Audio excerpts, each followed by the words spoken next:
Hello guys, আসসালামু আলাইকুম। আপনারা সবাই কেমন আছেন? আশা করি আপনারা সবাই ভালো আছেন। আজকে দুপুরে আমি কি রান্না করব সেই ভিডিও আপনাদের সাথে শেয়ার করব।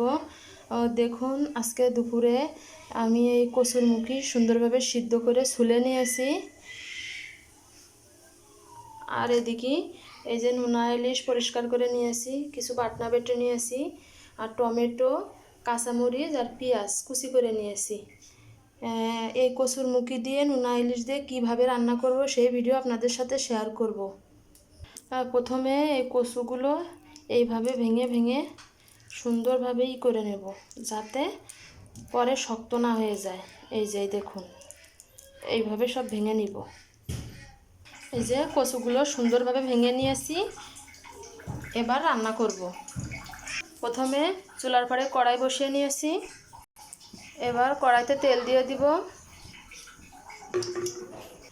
এবার কেটে রাখা টমেটো, কাঁচামরিচ আর পেঁয়াজ দিয়ে দিব। এবার এটা সুন্দরভাবে ভাজা ভাজা করে নেব।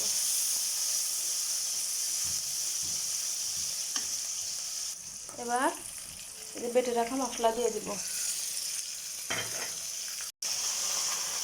পরিমাণ মতো লবণ দিয়ে দিব, পরিমাণ মতো হলুদের গুঁড়া দিয়ে দিব,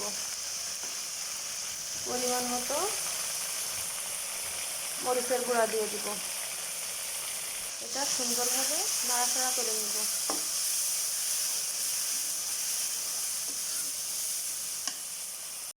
অল্প পরিমাণ পানি দিয়ে দিব। সুন্দরভাবে মশলাটা কষিয়ে নেব। মশলাটা কষানো হয়ে গেছে, এবার এই যে কচুটা দিয়ে দিব। সুন্দরভাবে নাড়াচাড়া করে নেব।